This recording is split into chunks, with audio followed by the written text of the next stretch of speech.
Hello and welcome to Income Tax Google. We have discussed in the profit in lieu of salary in the previous video. So आज हम discuss करने वाले हैं retrenchment compensation के बारे में। ठीक है दोस्तों, तो आइए बिना देरी के शुरू करते हैं। रिट्रेंचमेंट कंपनसेशन क्या होता है? देखो दोस्तों, क्या होता है ना कि जैसे एक वर्कफोर्स किसी कंपनी के अंदर काम कर रही है और कंपनी नॉट परफॉर्मिंग वेल। आपने देखा होगा ड्यूरिंग द कोविड टाइम बहुत सारे लोग, रिट्रेंचमेंट का हिंदी मीनिंग होता है छटनी, कर्मचारियों की छटनी। आपने बहुत बार न्यूज़पेपर्स में भी पढ़ा होगा। तो ड्यूरिंग द कोविड ना बहुत सारी कंपनियां, क्योंकि कोविड की वजह से सब लॉकडाउन में था, तो कंपनी अच्छे से अर्न नहीं कर पा रही थी, तो उन्होंने बहुत सारे एम्प्लॉयज की छटनी करनी शुरू कर दी थी। ड्यूरिंग द कोविड तो मोस्टली नहीं करी, लेकिन बाद में जैसे कोविड पीरियड खत्म हो गया तो रिट्रेंचमेंट होता है। तो जैसे ही कोई कंपनी अच्छा परफॉर्म नहीं कर पा रही तो उनको अपना एक्सपेंस कम करना है, तो सबसे बेस्ट है कि, मतलब सबसे बेस्ट तो नहीं बोल सकते, बट ये एक वन ऑफ द मेथड है कि कर्मचारियों की छटनी कर दो। बट आप रिट्रेंचमेंट कर तो रहे हो, लेकिन अब ऐसे ही आप किसी सडनली 2000 3000 या फिर आपकी कंपनी में 100 150 200 लोग को आप सीधा निकाल रहे हो कंपनी से, तो उनको कुछ पैसा तो देना पड़ेगा ना, ऐसे ही तो उनको नहीं मिलेगा। वैसे तो आप निकाल नहीं सकते। तो उसके लिए कुछ कंपनसेशन उनको, भाई अब उनके ईएमआई चल रही है, उनके लोन चल रहे हैं, उनके घर की जरूरतें, आप सीधा उनको जब तक नौकरी नहीं मिल जाती तो एक लंप सम अमाउंट दे देते हैं उसका एम्प्लॉयर, वो कंपनी अपने एम्प्लॉय को। तो उसको हम बोलते हैं कंपनसेशन कर दिया, एक कंपनसेट कर दिया आने वाले कुछ टाइम के लिए। तो कंपनसेशन देखा जाए तो सैलरी से अलग रहता है, और after the termination of the job जो मिलता है, देखा जाए तो उस टाइम पे एम्प्लॉयर एम्प्लॉय का रिलेशनशिप नहीं होता, but due to because of employment उसको मिलता है, तो इसलिए सैलरी के अंदर इसको कवर करते हैं, सैलरी के अंदर इसको टैक्स करते हैं। तो द फर्स्ट थिंग आपको समझ में आ गया रिट्रेंचमेंट कंपनसेशन मिलता कब है, और रिट्रेंचमेंट देने का मतलब क्या था, छटनी करने के टाइम पे क्यों कंपनसेशन देना, और कंपनसेशन किस तरह से प्रॉफिट होता है, profit on leave of salary, या फिर प्रॉफिट कैसे सैलरी के अंदर उसको टैक्स करते हैं। तो ये आपको चीज समझ में आ गई कि रिट्रेंचमेंट कंपनसेशन सैलरी हेड के अंदर टैक्स होगा। तो ये जो कंपनसेशन है ना, ये प्रोवाइड किया जाता है इंडस्ट्रियल डिस्प्यूट एक्ट अंडर 19, बहुत पुराना एक्ट है, उसके अंदर इसको प्रोवाइड किया जाता है। एक बात यहाँ पे ध्यान रखो कि compensation on account of termination और due to modification of term and condition would be taxable as profit in lieu of salary. Profit in lieu of salary के अंदर इसको टैक्स करेंगे, जो कि इसका profit in lieu of salary के पूरी डेफिनेशन मैंने कल जो वीडियो अपलोड किया था उसके अंदर पूरी मिल जाएगी। अगर आपने वो वीडियो नहीं देखा तो पहले आप जाके इस वीडियो को देखिए, उसके बाद यहाँ पे इसको पढ़ लीजिए। लेकिन रिट्रेंचमेंट कंपनसेशन को कुछ पार्ट एग्जाम, जो कल मैंने बताया था उसके अंदर पूरा का पूरा पार्ट टैक्स रहता है, बस कुछ चीजों को छोड़ के। इसी तरह retrenchment compensation one of the part है जिसके अंदर एग्जाम्प्ट रहता है कुछ हिस्सा, और एग्जाम्प्ट होने के लिए सबसे पहला तो वही हमेशा की तरह देखो, अब आने वाले जो चैप्टर्स रहेंगे, आने वाले जो टॉपिक रहेंगे, ग्रेचुटी के बारे में, पेंशन के बारे में, जो रिटायरमेंट बेनिफिट, उसमें कुछ कंडीशन, जैसे हमने एचआरए में देखा था कि 50% ऑफ द एचआरए लेना है, 10% ऑफ रेंट, और जो रेंट में सब माइनस करते हैं, और एक्चुअल एचआरए कितना रिसीव हुआ, उनमें से जो लोवेस्ट वैल्यू है वो लेके हम एचआरए की एग्जेम्प्टेड वैल्यू निकालते थे, और कितना एचआरए में से जो एग्जेम्प्टेड वैल्यू माइनस करके हमें टैक्सेबल वैल्यू हमने माइनस करी थी। अगर किसी ने एचआरए का वीडियो नहीं देखा है, हाउस रेंट अलाउंस कैसे कैलकुलेट करते हैं, तो उसके ऊपर मैंने पूरा डिटेल में वीडियो बना रखा है। आप इस चैनल पे जाके उसको सर्च करके फाइंड आउट करके देख सकते हो। बहुत इंटरेस्टिंग वीडियो है, अगर आपको अच्छा लगे तो लाइक भी करना। तो आज जो आने वाले वीडियोज रहेंगे, आने वाले जो टॉपिक रहेंगे, वीआरएस जो वॉलंटरी रिटायरमेंट, उसके अंदर भी 2-3 कंडीशन रहेंगे, उसमें से आपको देखना है। तो इन कंडीशन को अगर आप समझ लोगे ना तो थोड़ा सा इजी रहता है, क्योंकि बहुत सारी देखो, ग्रेचुटी के अंदर अलग है, कम्यूटेड पेंशन अनकम्यूटेड के लिए अलग है, प्रोविडेंट फंड्स के लिए अलग है, और हमारे वीआरएस के लिए अलग है। तो हर जगह अलग अलग कंडीशन है। तो जब हम कर रहे हैं तब तक तो याद हो जाता है, लेकिन बाद में वो याद नहीं रहता, हमें समझ में नहीं आता। अगर आप समझ के करोगे तो इजी रहेगा। तो यहाँ पे जो पहला है that is actual retrenchment compensation received. Mostly पहला और तीसरा सब लोगों को याद रहता है। तो फर्स्ट वन कितना एक्चुअल में रिसीव, जैसे एक्चुअल में एचआरए जितना रिसीव, तो पहले वो। तीसरा ये है कि 5 लाख की एक अमाउंट है। तीसरा क्या है भाई, 5 लाख रुपीज। इन दोनों में से कोई भी कम, तो कौन सा लेना है, वुड बी एग्जेम्प्ट। इनमें से जो भी कम रहेगा, ये यहाँ पे लिखा है, जो भी लोअर रहेगा वो एग्जेम्प्ट रहेगा। ठीक है। अब बात आती है दूसरे के अंदर, जो सबसे इंपॉर्टेंट रहता है, वही मेन रोल प्ले करता है किसी भी न्यूमेरिकल को सम को सोल्व करने में। तो इसके अंदर एक एक करके मैं आपको बताऊंगा। देखो, पहली हम बात करते हैं 15 डेज की बात करेंगे। उसके बाद एवरेज सैलरी कितनी है। उसके बाद हम बात करेंगे completed year of service in excess of 6 month. ये तीन चीजें हम पढ़ने वाले हैं आज। ये एक बार समझ जाओगे तो रीट्रेंचमेंट कंपनसेशन कुछ भी नहीं है कि कोई भारी से भारी सम भी आप इसमें सोल्व कर सकते हो, कोई भी बड़ी बात है नहीं। तो सबसे पहले देखो 15 डेज का सैलरी। कहने का मतलब ये है कि जब कोई एम्प्लॉय को नौकरी से निकाला जाता है, छटनी करी जाती है, तो उसको आधे महीने के बोनस के तरह उसको एक उसके हिसाब से कंपनसेशन को कैलकुलेट करके उतना कंपनसेशन दिया जाता है। तो अगर मान लो एक आदमी की सर्विस कितनी है, फॉर एग्जाम्पल देके बता रहा हूँ, फिर पूरी चीजें समझ में आ जाएंगी। एक आदमी की 50,000 रुपए की उसकी सैलरी मिल रही है, तो इसका आधा सैलरी कितना होगा, 25,000 रुपए। और उस एम्प्लॉय ने कितने साल काम किया, 10 साल काम किया। तो एवरेज सैलरी 50,000 रुपए थी सैलरी, और 15 दिन की उसकी आधी हो जाएगी, 15 डेज की 25,000 हो गए। और कितने कंप्लीटेड ईयर ऑफ सर्विस है, 10 साल। तो इसको क्या करेंगे, 10 से मल्टीप्लाई कर देंगे, तो कितना हो जाएगा बेटा, 2,50,000 रुपीज आपको मिल जाएंगे एज ए रिट्रेंचमेंट कंपनसेशन। ऐसे मोस्टली कैलकुलेट करते हैं as per the industrial dispute act. But employ, अगर एम्प्लॉयर चाहे तो उसको अमाउंट ज्यादा भी कर सकता है, कोई बात नहीं है, एक लमसम अमाउंट भी दे सकता है। बट एग्जाम्प्ट इतनी ही रहेगी। एग्जाम्प्ट के अंदर एक्चुअल जो कंपनसेशन मिला है वो और 5 लाख, इन दोनों में से जो भी अमाउंट लेस और तीसरी अमाउंट हम निकाल रहे हैं वो यहाँ से। तो आपको समझ में आ गया होगा 15 डेज का मतलब क्या होता है।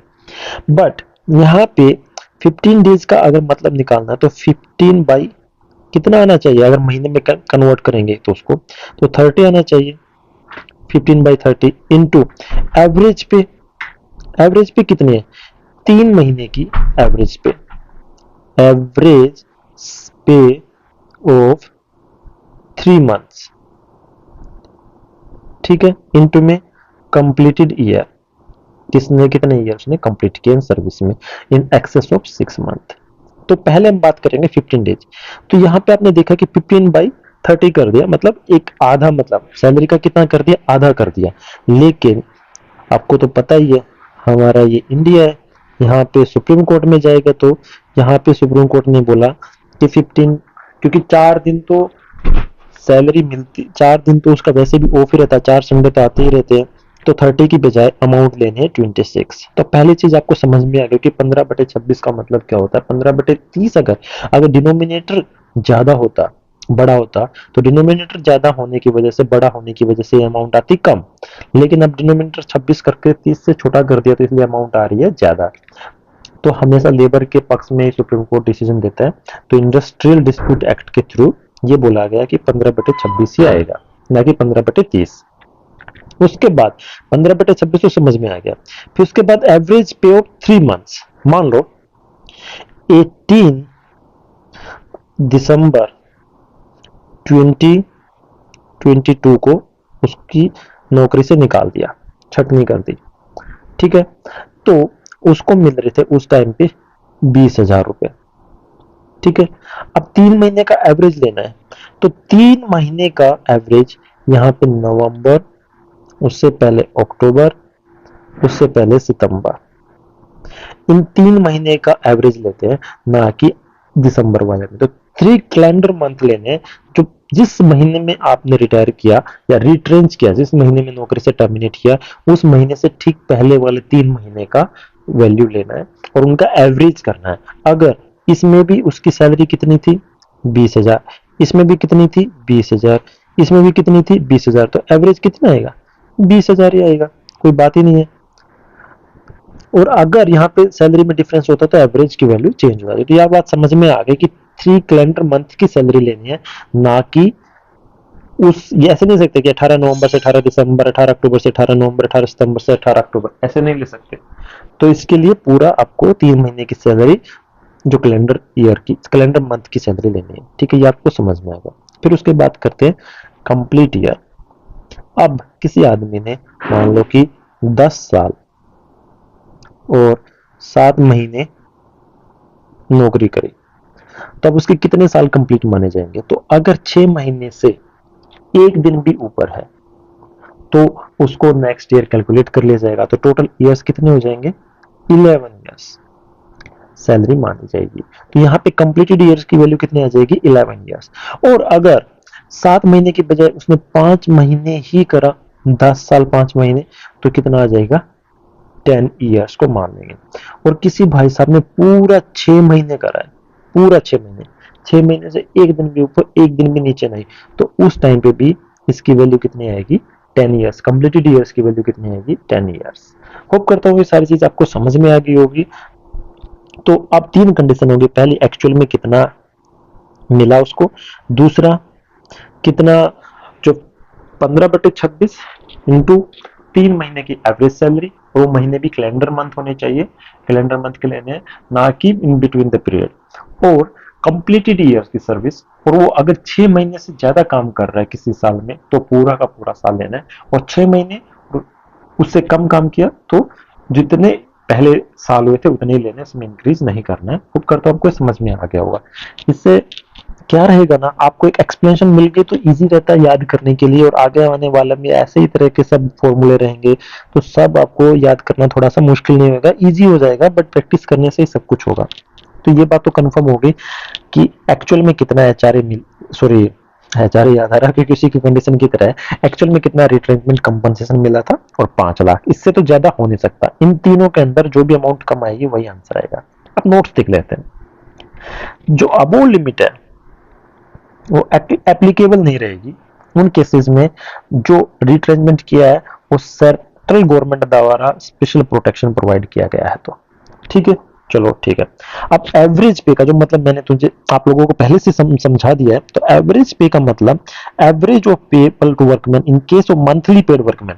अगर आप महीने के हिसाब से, कई बार कहते हो ना आप दिन के हिसाब से दिहाड़ी भी देते हो, डे के हिसाब से, कई बार आप पे करते हो वीक के हिसाब से, एक वीक का काम किया उसके हिसाब से, और मोस्टली हम पे करते हैं, जो मोस्टली मोस्ट प्रैक्टिकल हम पे करते हैं महीने के हिसाब से। कोई भी एम्प्लॉयर अपने एम्प्लॉय को मोस्टली महीने के हिसाब से पे करता है। तो जो मंथली पेड वर्कमैन होते हैं उसमें 3 कंप्लीट कैलेंडर ईयर, ये याद रखो बेटा, 3 complete calendar month, sorry year नहीं, कंप्लीट कैलेंडर मंथ। और इन case of weekly paid workman है, अगर वीकली पेड वर्कमैन है तो उसके अंदर 4 कैलेंडर वीक्स लेने हैं।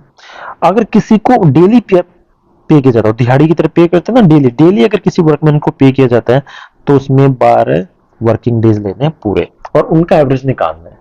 भाई पहले दिन आपको मिले 500 रुपए, दूसरे दिन 600 रुपए, तीसरे दिन भी 600, 700 दिन, चौथे दिन भी 700, फिर 800, और फिर 800 800 मिल गए। तो 12 दिन के जो पिछले 12 दिन रहेंगे उन 12 दिन के एवरेज निकाल के वो आंसर आ जाएगा वहां पे, 15/26 इंटू उससे मल्टीप्लाई कर दो और कंप्लीट ईयर से लिख दो। Preceding the date on which average pay become payable, ये तो हमें पता चल गया, जिस डेट पे आपको पेबल होता है उससे पहले वाली डेट को लेना है, 3 कंप्लीट कैलेंडर मंथ, ठीक है, या फिर जो वर्क जो वीक का या फिर जो डे का है वो उसके हिसाब से हमें कैलकुलेट कर लेना है, ठीक है। Average pay shall be calculated as the average of the wages payable to workman during the period he is actually worked, ठीक है। फिर अब बात तो आगे की, ठीक है सर आपने एवरेज पे का मतलब समझा दिया, कैलेंडर मंथ्स का मतलब समझा दिया, आपने कंप्लीटेड ईयर का मतलब समझा दिया, बट पे का मतलब नहीं समझाया, सैलरी का मतलब नहीं समझाया। सैलरी के अंदर क्या क्या है, जैसे हमने एचआरए के अंदर निकाल कर बेसिक प्लस डीए प्लस जो कमीशन हो, जो परसेंटेज ऑफ टर्नओवर है, और जो डीए के अंदर भी सिर्फ वही लेते जो फॉर्मिंग पार्ट हो। तो इसके अंदर भी बेटा वेजेस फॉर दिस पर्पज मैं हाईलाइट कर रहा हूं, उसमें सारे रेम्युनरेशन आएंगे, सारे रेम्युनरेशन जिसको मनी के फॉर्म में आप एक्सप्रेस कर सकते हो।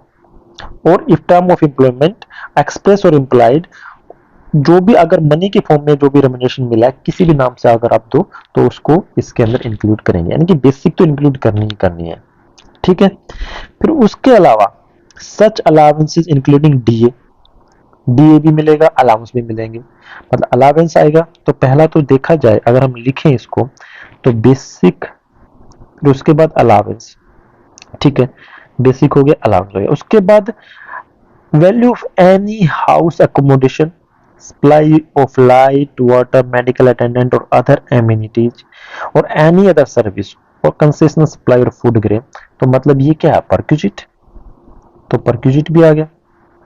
ठीक है, उसके बाद कोई भी ट्रेवल कंसेशन, ट्रेवल का भी आ गया इसमें, ट्रेवल कंसेशन। और उसके बाद कोई भी कमीशन, तो कमीशन भी आ गया। तो BAPTC ऐसे करके आप इसको याद कर सकते हो। ये तीनों चीजें आ गई। बट इसके अंदर क्या नहीं आता, बोनस नहीं आता, कंट्रीब्यूशन रिटायरमेंट स्कीम के अंदर जो कंट्रीब्यूशन है वो नहीं आता, और कोई भी gratuity payable on termination service वो भी नहीं आता। तो इसके अंदर 5 चीजें आती हैं। HRA की तरह नहीं, HRA में सिर्फ 3 ही चीजें आती थी, इसके अंदर 5 चीजें आती हैं। होप करता हूँ रिट्रेंचमेंट कंपनसेशन के जो बेसिक सा लॉजिक है वो आप समझ में आ गया, क्या होता है रिट्रेंचमेंट, उसका कंपनसेशन क्यों दिया जाता है, और किस पार्ट के अंदर टैक्सेबल रहता है। और टैक्सेबल होने के साथ साथ अगर आप इसके अंदर सेक्शन भी देखोगे तो इसका सेक्शन 10 भी रहता है। आई थिंक मैंने लिखा कि नहीं लिखा, शायद नहीं लिखा मैंने। 10 भी एक बार मैं कंफर्म करके, यस ये रहा 10 भी, ये आप याद कर सकते हो।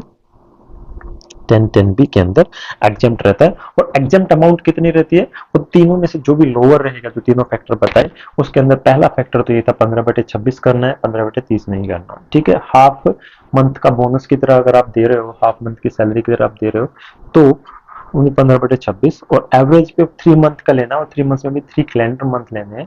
ठीक है, वो भी प्रीसीडिंग्स मंथ के 3 महीने। अगर वो दिन के हिसाब से काम करना तो 12 वर्किंग डेज लेने, और अगर वो वीक के हिसाब से करना तो 4 वीक लेने, और मंथ के हिसाब से काम कर रहा है, मतलब मंथ के हिसाब से सैलरी मिल रही है तो उसको 3 महीने की सैलरी और कंप्लीटेड ईयर ऑफ सर्विस से मल्टीप्लाई कर देना है। और 6 महीने या उससे कम है तो पहले वाले जितने भी साल तो उतने रहेगा, और 6 महीने से ऊपर ज्यादा है तो उसको इंक्रीज कर देंगे। अगर आपको ये समझ में आया और आपको मेरा एफर्ट अच्छा लग रहा है और कहीं पे आपको कंफ्यूजन भी है तो भी आप हमें कमेंट सेक्शन में बताइए, और फिर भी आपको मैं आपकी प्रॉब्लम को सब सोल्व करने की कोशिश करूंगा। उसके बाद अगर आपको अच्छा लगता है तो प्लीज चैनल को सब्सक्राइब करना जरूर जरूर करिए, भूल मत जाइएगा, और लाइक तो जरूर हिट करिए, उस बटन को प्रेस करिए नोटिफिकेशन के लिए। अपना ध्यान रखिए और स्वस्थ रहिए।